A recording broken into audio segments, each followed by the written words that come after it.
अस्सलाम वालेकुम नाज़रीन, आपका मेज़बान यासिर शामी आपकी खिदमत में हाजिर हैं और आप देख रहे हैं डेली पाकिस्तान। इस वक्त मैं डेरा ताजी खोखर पर मौजूद हूँ और मेरे साथ मौजूद हैं ताजी खोखर के फर्जंद फरूक खोखर साहब। ये जो इनका डेरा है तकरीबन 700 से 750 किनाल पर मुश्तमिल है और शायद ये पाकिस्तान की तारीख का सबसे बड़ा घर है, जिसके अंदर इन्होंने बेशुमार किस्म की कीमती गाड़ियाँ रखी हुई हैं।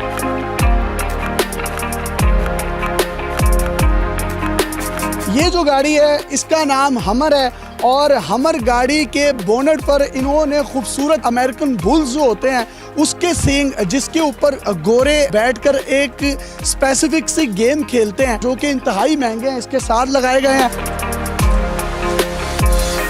ये जो दूसरी गाड़ी आप देख रहे हैं ये एक्सलेड है जो कि हॉलीवुड की मूवीज में इस्तेमाल होती है। WF के जितने भी हमारे बड़े रेसलर्स हैं आप उनके पास ये गाड़ियां देख सकते हैं और ये गाड़ियां इन्होंने तब पाकिस्तान में मंगवाई थी जब पाकिस्तान में इन गाड़ियों के नामो निशान से भी कोई वाकिफ ना था। मजीद एंटीक गाड़ियों की बात करूं तो ये इनकी लेमोजीन है जो इन्होंने खुद तैयार करवाई है और इसके बोनट पर लगा हुआ ये खूबसूरत आप एक सिंग नुमा स्ट्रक्चर देख सकते हैं जो कि पाकिस्तान का कौमी जानवर मारखोर है, इंतहाई महंगा है और उसके शिकार पर भी पाबंदी है और लाइसेंस लेना पड़ता है। इन्होंने ये भी इसके बोनट पर लगाए हैं और ये खूबसूरत लेमोजीन आप देख सकते हैं। मेरे लेफ्ट साइड पर आप ये गाड़ी देख रहे हैं BMW, इसके साथ आप दूसरी गाड़ी देख सकते हैं मर्सिडीज, जबकि मेरे राइट साइड पर ये वाली गाड़ी जो आप देख रहे हैं ये बम प्रूफ गाड़ी है जो कि मोहतरमा बेनजीर भुट्टो शहीद साहिबा के पास भी थी। इसके दरवाजे इतने भारी हैं कि इसको बंद करने के लिए आपको पूरी कुव्वत दरकार होती है। इसकी डिग्गी में एक ऐसी स्टेन गन इस्तेमाल होती है, अगर कोई बाहर से आप पर हमलावर होता है तो अंदर से फायरिंग की जा सकती है, लेकिन बाहर की कोई गोली कोई बारूद इसको नहीं टकरा सकता। अगर मैं इसके शीशों की बात करूं तो ये देखें ये इतने हार्ड हैं और ये टूटने वाले नहीं हैं। ये देखें ये इसके शीशे हैं और इंतहाई भारी भरकम ये बम प्रूफ गाड़ी बनाई गई है। जबकि इस साइड पर आप बेशुमार किस्म के वीगो डालर्स भी देख सकते हैं जो कि इनके गनमैन्स के पास होते हैं। इन गाड़ियों के साथ साथ इस पूरे फार्म में इन्होंने 7 वाइल्ड शेर रखे हैं, साउथ अफ्रीका से मंगवाए गए हैं। इनको रोजाना एक जिंदा बकरा खिलाया जाता है और जुम्मे और इतवार को देसी मुर्गे जिनका खून ये शेर पीते हैं और विटामिन्स लेते हैं। 2 बड़े रीछ हैं जबकि बंदर, शतरमुर्ग, ताज वाले मुर्गे, तितरियां, बटेर और इसके साथ साथ आप बाजों की कलेक्शन भी देख सकते हैं जो कि इनके पास मौजूद हैं। इसी घर के बिल्कुल साथ इनका फार्म हाउस है जहां पर इनके पास 40 से जायद घोड़े भैंसें मौजूद हैं। इन भैंसों, ऊंटों और बकरों को कुर्बानी के लिए अल्लाह की राह में ज़िबा किया जाता है। फरूक खोखर साहब, इतनी महंगी गाड़ियाँ और ये तमाम की तमाम अमेरिकन गाड़ियाँ, तकरीबन टोटल गाड़ियाँ कितनी हैं आपके पास एंटीक्स? एंटीक गाड़ियाँ वो 10-12 होंगी, लेकिन जो टोटल गाड़ियाँ सारी स्कॉट शॉट की मिला के वो 30 से ज़्यादा। 30 से जायद गाड़ियों की अगर मैं मालियत की बात करूँ तो ये करोड़ों रुपए में बनती है जी। ज़्यादा कहाँ से मंगवाई हैं? ज़्यादातर दुबई से आई हैं क्योंकि दुबई में पोर्ट है। अगर मैं इस हमर गाड़ी की बात करूं तो इसकी पाकिस्तान में प्राइस कितनी है अगर आपको ड्यूटी या टैक्सेस सब कुछ आप पे कर दें तो? क्योंकि हमारे पाकिस्तान में 300% टैक्स हैं, वो सारे पे कर दें, बाहर से मंगाएं तो तकरीबन 2-2.25 करोड़ में पड़ जाती है। फरूक भाई, हमर की पेट्रोल कंजप्शन कितने हैं? इसमें वैसे तो 2 टैंकी हैं 100 लीटर की, मतलब 200 लीटर पड़ता है क्योंकि ये पेट्रोल बहुत ज़्यादा खाती है। हमर से स्टार्ट करने का जो सुबह हम स्टार्ट करते हैं गाड़ी को गर्म करने के लिए आधा लीटर पेट्रोल पी जाती है। आधा लीटर पेट्रोल सिर्फ स्टार्ट में पीती है जो जितने में ये गर्म होती है। ये जो मैं सींग देख सकता हूँ, ये सींग के बारे में हमें बताइए थोड़ा सा। अमेरिकन बफेलो के हैं, आज इस पे फाइट भी होती है, लोग सवारी भी करते हैं और दौड़ में भी भगाते हैं। ये वहाँ से मैंने मंगाया है। ये जो दूसरी गाड़ी है ये है एक्सक्लेड। सर ये तो बॉलीवुड्स और रेसलोमेनिया के रेसलर्स होते हैं उनके पास होती है, बड़ी मशहूर अमेरिकन गाड़ी है और एक्ट्रेसेस और एक्टर्स हजरात के पास होती है। आपने ये कब मंगवाई थी? मैंने ये मंगाई है 2013 में। बहुत मजबूत गाड़ी है क्योंकि अमेरिकन बहुत पसंद करते हैं। एक्सक्लेड की इस वक्त मौजूदा कीमत पाकिस्तान में कितनी होगी? 2 करोड़ से ऊपर जी। 2 करोड़ से ऊपर जो है ये टैक्सी समेत गाड़ी की वैल्यू है। ये है वो तीसरी गाड़ी जिसको लेमोजिन कहा जाता है और इसके बोनट पर आप दो सींग देख सकते हैं। ये बताइए ये सींग किस चीज़ के हैं? हाँ ये माखोर के गिफ्ट दिया किसी ने, खरीदे हैं? गिफ्ट मिला है। गिफ्ट तो बड़ा खूबसूरत है। और लेमोजिन की अगर प्राइस वैल्यू की बात करूँ तो ये कितनी है? 3-4 तक होनी चाहिए 3 से 4 करोड़। जी। अगर आप फुली लग्जरी है, अगर आपके बीच में कुछ भी नहीं है फिर प्राइस कम है। अब जो हम आपको गाड़ी दिखाने जा रहे हैं ये फ़ारूक खोकर साहब के इस्तेमाल में होती है, और जब भी अपने डेरे से बाहर निकलते हैं तो इस बम प्रूफ गाड़ी में बाहर निकलते हैं। सर इसमें कौन कौन सी क्वालिटीज़ हैं? ये B7 है जी। इसको बड़ी गोली भी या कोई हैवी कोई अटैक होता है खुदा न खास्ता या कोई बम टैप, तो ये उसको रोक लेती है। इसकी जो बोनट है, इवन कि इंजन ना फट जाए, पेट्रोल की टैंकी ना फट जाए, टायर भी इसके बम प्रूफ वाले हैं, मतलब रबड़ के, उससे ब्लास्ट नहीं होते। और अगर खुदा न खास्ता इसका टायर ब्लास्ट हो जाए 20 किलोमीटर रिम्स पे जाती है गाड़ी। यानी इसका रिम, अलॉय रिम जो है वो भी नहीं खराब होते? नहीं होता, वो आपको इतना दूर ले जाता है कि आप जगह से दूर चले। गाड़ी में बाहर से हवा भी अंदर आ सकती है? नहीं, इसके लादा सिस्टम लगे हुए हैं यहाँ पे, बाहर से एयर इस तरह अंदर खींच सकता है, शीशे नहीं उतार सकते आप। मलिक रियाज साहब के पास भी ये गाड़ी है और आपकी उनके साथ दोस्ती भी है, उनके पास भी बम प्रूफ गाड़ी है। उन्होंने कितने की ली और आपने कितने में खरीदी है? उनके पास काफ़ी अच्छी और बेहतरीन गाड़ी है। हमारी वाली हमें उस टाइम अब की मालियत तो हमें 6 से ऊपर की पड़ती है अभी। फारूक साहब ये बम प्रूफ गाड़ी की डिग्गी की क्या वैल्यू है? और ये डिग्गी जब हमने ये ऊपर से खोली है तो उसके बाद इसके अंदर एक और ये बड़ा फुलादी सी एक चीज़ नज़र आ रही है, ये क्या है? अमेरिकन ने गाड़ी बनाई है तो उनकी एक लदा सोच होती है। अक्सर टैग जो होता है ना गाड़ी के बैक किससे होता है, उसकी डिग्गी मजबूत ज़्यादा होना बहुत ज़रूरी है। अब आप देखें, खुदा न खास्ता अगर गाड़ी पे अटैक हो जाता है तो ये एक जगह बनी हुई है, यहाँ से आप अपनी राइफल बाहर निकालेंगे और अगले बंदे पे अटैक कर सकते हैं। ये चीज़ बहुत मजबूत है और ये इतना कि बंदा वो जोर से मुक्का मारे उसका हाथ टूट। यानी अंदर से जो एक वो मशीन गन होती है उससे फायरिंग तो बाहर वाली गाड़ियों पर हो सकती है, बाहर का फायर बुलेट अंदर नहीं आएगा? जी नहीं कर सकता, अंदर नहीं कर सकता। तब इसकी प्राइस कितनी है? तकरीबन पाकिस्तान में 1.25 तक होगी। अच्छा मैं देख सकता हूँ तमाम गाड़ियों पर जो नंबर हैं बड़ी हैरानकुन तौर पर उनके नंबर 333 हैं। ये 333 का फिगर क्यों लेते हैं आप? मुझे ये नंबर अच्छा लगता है, देखिए ना इसका XXX 333 नंबर का शौक है जी। ये तमाम 333 जो है ये इनके नंबर हैं। और इसी तरीके से ये मर्सिडीज गाड़ी है, इसकी वैल्यू कितनी है? मर्सिडीज S500 है, कंफर्टेबल गाड़ी है। आपको पता है मर्सिडीज क्योंकि कई दफ़ा कार में बैठने का दिल करता है। इसका नंबर भी 333 है और फेसबुक पर एक ग्रुप है जिसमें 333 आप अपने मुसल्ला गार्ड्स के साथ जब इधर उधर घूमते हैं फिरते हैं, लोग कहते हैं कि शायद ये कोई बदमाशी का एक सिंबल है। इसमें कितनी सदाकत है? पर्सनली उसको पसंद करते हैं आप? यासर भाई मैं बहुत बुरा समझता हूँ, कोई भी आईडी देखें, मैंने आज तक ग्रुप नहीं लिखा, मुझे ग्रुप पसंद नहीं है। ये BMW है, इसका जो है आपको शौक कब से पैदा हुआ? वैसे आपको कार ज़्यादा पसंद है या बड़ी गाड़ियाँ पसंद है?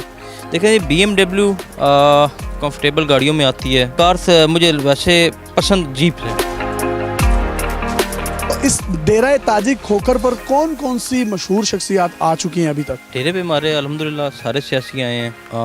बीबी शहीद मियाँ नवाज शरीफ साहब, अल्हम्दुलिल्लाह अल्लाह के करम से सारे सियासी आ चुके हैं। फारूक साहब आपका बिजनेस क्या है? शॉपिंग मॉल्स हैं, शर्टियों का काम करते हैं। लोग कहते हैं कि आप लोग कब्जा माफिया हैं या कब्जा करते हैं, वो जो आपका एक इमेज बना हुआ है उसमें कितनी सदाकत है? जो गवर्नमेंट चली जाती है उसको लोग कहते हैं वो अच्छी थी और मौजूदा को गालियाँ देते हैं। ये एक रिवाज 4000 बात है। एक बंदा भी यासर भाई आपके पास आ जाए कि फ़र्क होकर हमारी ज़मीन पे कब्ज़ा किया और अल्फन कुरान पे फैसला हो मस्जिद में बैठ के, तो मैं उसे डबल ज़मीन देने के लिए पाबंद हूँ आपके आगे।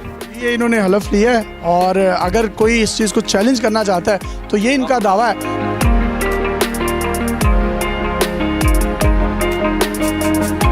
आप पर कुछ मुकदमात भी थे, 4th शेड्यूल में आपको डाला गया था, वो क्लियर हुए हैं? इस काम में मैं बहुत लकी हूँ कि जब ये झूठे मुकदमात मुझ पे बनते हैं अल्लाह पाक मुझे निकाल लेता है। आपके बारे में ये कहा जाता है कि आपके पास इतना पैसा है कि इस्लामाबाद का जो ओल्ड एयरपोर्ट है वो आपने रेंट पे गवर्नमेंट को दिया, गवर्नमेंट उसका रेंट आपको देती है। इसमें सदाकत है? ये जो हमारा ओल्ड एयरपोर्ट बना हुआ है इसमें हमारी काफ़ी जगह लोगों को बाकायदा नेशनल बैंक के थ्रू रेंट जाता है। ये उन लोगों की मतलब गाँव लोगों रेंट कितना तकरीबन गवर्नमेंट आपको उस मद में देती है? 1000, 10,000, 5,000 इस तरह रेंट है। वो एक बस फॉर्मेलिटी है, वो तो रेंट हमने कभी लिया भी नहीं आज तक जिंदगी में।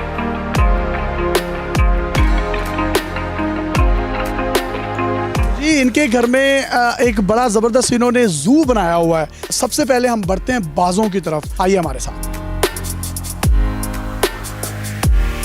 सर ये आपने बाज रखे हैं, उल्लू रखे हैं, इनको तो पकड़ना बहुत मुश्किल है और ये तो बड़े महंगे मिलते हैं, ये कहाँ से खरीदे हैं? यहाँ से लिए हैं, क्योंकि पाकिस्तान में सबसे एक्सपेंसिव बाज पाकिस्तान में। बाज रखे हैं, शेर रखे हैं, ये खौफ की इलामत होते हैं। खुद कितने दिलेर हैं? मैंने मौत को 4-5 दफ़ा करीब से देखा है। लोग सिर्फ बातें करते हैं, मेरा तो अखबारों वो टीवी में आता रहा कि मैंने कितने करीब से देखा है।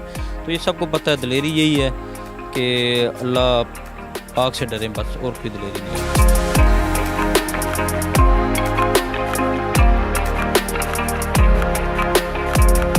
फारूक खोखर साहब के पास 7 वाइट लाइंस हैं, इनके नाखून नहीं काटे गए, इनके दांत नहीं निकलवाए गए। ये शेर कहाँ से मंगवाया था आपने? यासर भाई ये शेर हमने साउथ अफ्रीका से। ये बर्फ का जो बड़ा ब्लॉक है, ये क्यों रखा है आपने इसके पिंजरे में? क्योंकि गर्मी बहुत है। अगर आप जानवर रखें तो उनको पूरा ख्याल रखें, उनसे बतवाए ना लगे, क्योंकि बेजुबान है, ये बोल नहीं सकते कि हमें गर्मी लग रही है। खुराक में क्या डालते हैं आप इन्हें? जिंदा बकरा हफ्ते में 4 दिन, और जुम्मे और इतवार को हम लोग इन्हें देसी मुर्गियाँ डालते हैं। तो ये बकरों का महीने का तो आप मनो गोश्त इनको खिला देते हैं, देसी मुर्गे आप इनको जिंदा डालते हैं, तो खर्चा तकरीबन कितना हो जाता है? काफ़ी ज़्यादा हो जाता है, अकाउंट से बाहर है, क्योंकि जो है, सारे जानवरों का इसी तरह। नाखून क्यों नहीं कटवाए इनके? कुत्ते और शेर में फ़र्क होना चाहिए। अल्लाह ताला ने एक शेर का रोब रखा है, इसकी ताकत अल्लाह पाक ने दांत और नाखून में रखी है। जब वो दोनों चीज़ें निकल जाएंगी इसमें, और फिर एक आम कुत्ते बिल्ले में कोई फ़र्क नहीं है। तो ये बीमार वगैरह भी हो जाते हैं, तो इनके लिए कोई डॉक्टर्स वगैरह भी रखें? जी, मैंने बिल्कुल वाइल्ड लाइफ के डॉक्टर रखे हुए हैं। ये रीच कहाँ से लिया आपने? ये मुझे पाकिस्तान से मिला जी, पाकिस्तान से लिया इधर। इसकी खुराक क्या है, इसको क्या डालते हैं? रीच दूध में रोटियां तोड़ के और फ्रूट सारा खाता है। फ्रूट्स में डालते कौन कौन से फ्रूट्स हैं इन्हें? हाँ सब, हर फ्रूट खाता है, फ्रूट का ही शौकीन है। ताकत कितनी होती है इसके अंदर? रीच में बहुत ताकत है जी, इसमें इतनी ताकत है कि अगर ये इस पिंजरे को, अगर अल्लाह ताला ने बताया उसको कितनी ताकत है, इस तरह करे तो ये पिंजरा उड़ जाए। इनका अंदर से भी घर का लाइफस्टाइल दिखाते हैं, और जो इनके वालिद मरहूम थे ताजी खोखर साहब, उनका भी हम कमरा दिखाएंगे, और अंदर इन्होंने किस किस किस्म के शौक पाल रखे हैं वो भी आपको दिखाते हैं। आइए हमारे साथ। ये वो कमरा है ताजी खोखर साहब का, जो कि फारूक खोखर साहब के वालिद मरहूम थे। इनकी यहाँ पर तस्वीर भी लगी हैं। इस कमरे में पंचायतें होती थी, और यहाँ पर आप मुख्तलिफ किस्म के जंगली जानवरों के हनूत शुदा इज्साम देख सकते हैं, जिनको स्टफ किया गया है। इसको किस तरीके से हनूत किया गया, और ये कहाँ से आपके पास आया था? ये जो हमने बार वाइट टाइगर देखा है, ये उसके साथ का है। तो ये हमारे डेरे भी मर गए, जो मेरी कीमती चीज़ मरती है, क्योंकि मैं इन्हें बच्चों की तरह प्यार करता हूँ। फिर मैंने स्टफ़ करा लेता हूँ, इनमें केमिकल्स डाले जाते हैं, इसके अंदर से गोश्त निकाल के सारा केमिकल डाल दिया जाता है। वो केमिकल ऐसे होते हैं कि वो 12 महीने चलते रहते हैं, उनमें कुछ स्मेल नहीं होती, कुछ भी नहीं होता जी। यहाँ पर कुछ स्मेल आ भी नहीं रही, जबकि यहाँ पर नील गायें भी आप हनूत हुई भी देख रहे हैं, कुछ हिरन हैं, और ये कुछ बागड़ बिल्ले हैं, और ये एक बड़ा रीछ है। इसके बारे में फारूक भाई बता रहे थे कि इसका जो नाखून है वो बहुत तेज धार होता है, और अगर किसी भी इंसान को ये अपना पंजा मारे तो उसकी जान ले सकता है। ये मैं मगरमच्छ देख सकता हूँ, ये कैसे हनूत किया आप लोगों ने? 10-15 मगरमच्छ थे, लेकिन वो आस्ता आस्ता मरते रहे। कुछ अभी मंगाए हैं, कुछ आ जाएंगे, तो ये भी उसी तरह हमने स्टफ़ कराया है। इसी तरीके से आप लेफ्ट साइड पर देख सकते हैं हिरन, यहाँ पर जो सींगों वाली होती है, बड़ी सींगों वाली, उसको हनूत किया गया है, और ये इनके वालिद मोहतरम की तस्वीर लगी हैं। और ये क्या है? वाइल्ड लाइफ का लाइसेंस है, शायद पाकिस्तान में बहुत कम लोगों के पास हो। अब आपके रूम में या आपके घर की तरफ चलें जहाँ आप रहते हैं, चलें जी, आइए हमारे साथ।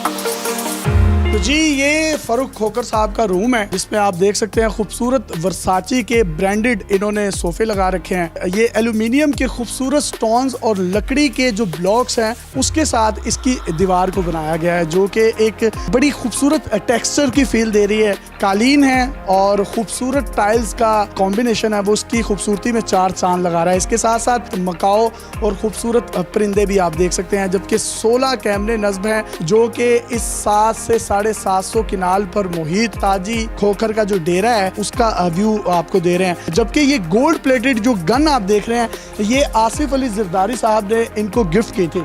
ये आपको उन्होंने गन गिफ्ट की क्यों थी? जरदारी साहब जिस टाइम मुल्क के प्रेसिडेंट थे, और उन्हें आगे पहले ये गन गिफ्ट की थी सऊदीया के किंग ने। तो उन्होंने कहा जिसकी काम की चीज़ है मैं उसे दे रहा हूँ। तो कोई काम वगैरह तो नहीं लिया आपने? एक तरीकी गिफ्ट था जो एक किंग ने किंग को दिया, आगे उन्होंने मुझे दे दिया। तो मैंने एक बार इसी तरह, वो सर्टिफिकेट भी है मेरे पास।